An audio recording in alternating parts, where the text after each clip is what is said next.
Star Citizen is a big game with big ideals, bigger aspirations, and some of the very biggest spaceships. And while there's lots to do in the persistent universe, with more and more things being added to every patch, it's these spaceships that sit at the center of everything.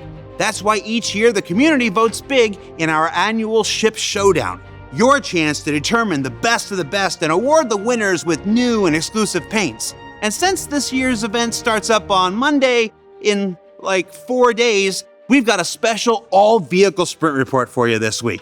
A sprint showdown, if you would. And we're going to start with a big look at the upcoming Drake Corsair, seen over the course of 2 consecutive sprints.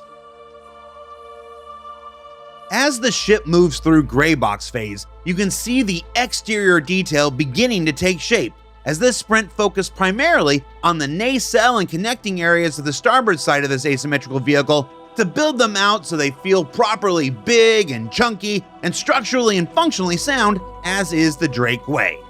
Now, the lighter gray areas are the original concept mesh, which serves as a guide to artists to maintain the original scale and shape whenever possible. The Drake visual style is often about layering, with the interior structure poking out from beneath the more clad exterior, and as Greybox continues, it'll get closer and closer to the detailed mesh of the concept while maintaining the performance and optimization standards developed since it was first envisioned.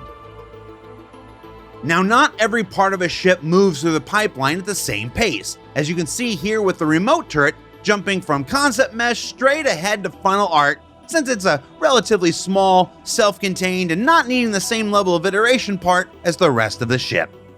And we also have this look at working out the landing gear, a hallmark of any gray box phase, making certain it's both stylish enough to maintain the manufacturer look, while functional enough so that the physics system won't topple the entire ship over.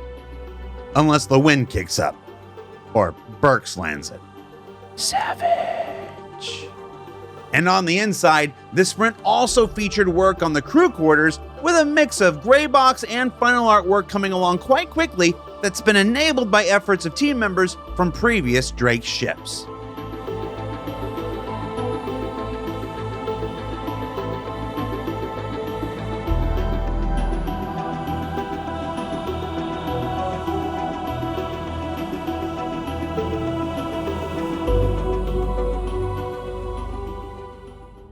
And then 2 weeks later, after the conclusion of another sprint, you can see more additions made like the loading ramp, a combination of several pieces that fold down and extend out to allow access through the rear of the ship. And yes, it's big enough for an Ursa and other similarly sized ground vehicles. Yay! Let's move up the ramp into the cargo hold, where the process of gray box is being tweaked to include material assignments, adding a bit of color to the otherwise gradient-only phase and allowing artists to better see and gauge shape breakout without having to dip into final art early, as can sometimes happen. Here's another look at the landing gear 2 weeks on with improved animation and detail.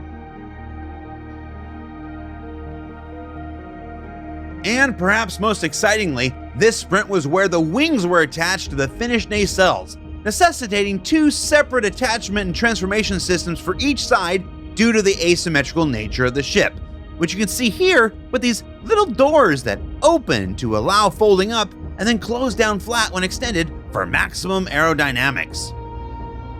You may also notice the thruster flaps are being made to extend and contract to adjust the amount of force being exerted.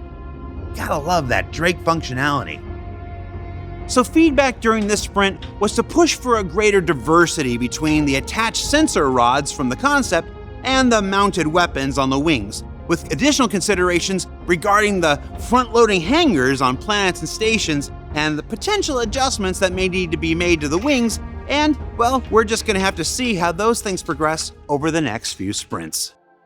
And while we're on the multi-sprint look at spaceships, let's check in with a little tugboat that could, the Argo Srv, which entered Greybox phase with 1 artist on the exterior and 1 on the interior, and those eagle-eyed viewers may notice that the ship has grown just a little bit in the cockpit area to allow for the enter-exit animations from the pilot seat. And while we're in here, let's take a look at the early gray box phase of the inside. Yeah, you can see here that staff are taking craft from the raft, especially in the aft, because we're not daft. I should stop this graft before I get the shaft, because no one laughed. And then 2 sprints later, we can see the SRV much farther along in gray box phase, getting all the main shapes in, beginning the discovery of material breakup, and really just refining the entire model overall. Yeah, you could say it's enough to make one shaft. I'm sorry, I have a problem. To make up for that, here are some follow-up images of the Banu Merchantman from the same time as our Alien Week segment back in June, mostly to showcase how important having the right FOV on your camera is in avoiding duckbill platypus face. Same ship, correct FOV. Sorry, Ben. And moving from ship to ship feature news, you can see here the first iteration of the vehicle salvage HUD for the upcoming Vulture, Reclaimer, and more. Now on the left are all the details that are target relevant: the remaining surface area, your remaining cargo space, and extraction rate. And on the right, things like type of nozzle, cutter, and tractor, the various attributes you'll need to manage, and present range. And then you can see their first, still early implementation in-engine, as seen here on the Vulture, and then on the turret from a Reclaimer. Now for how all this works, what the final implementation looks like with a full UI and VFX, and with the internal functionality that ends with a nice crate of materials that you can sell or trade, well, there's still some time between now and the release of Alpha 3.18, so you can expect to see more as we get closer to release.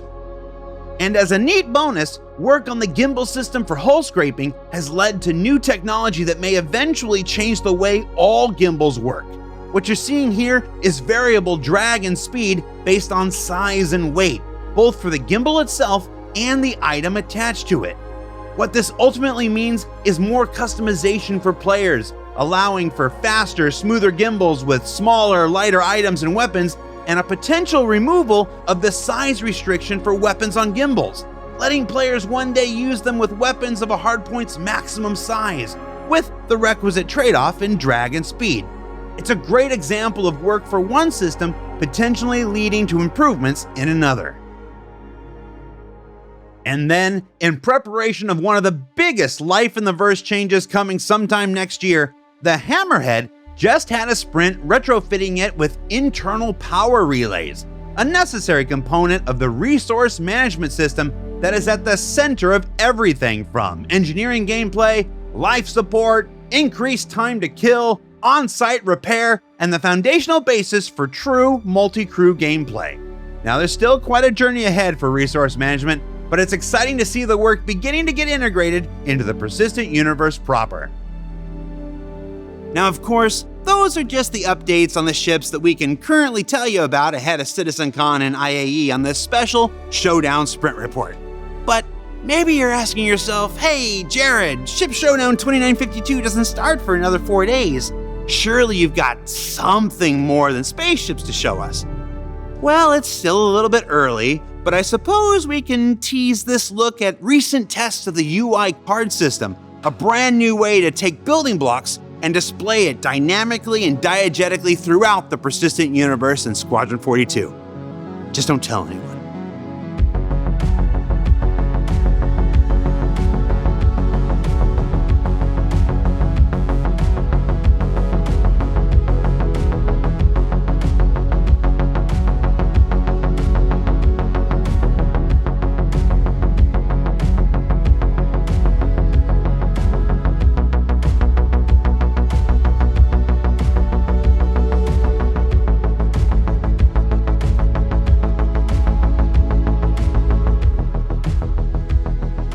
So what did we learn this week?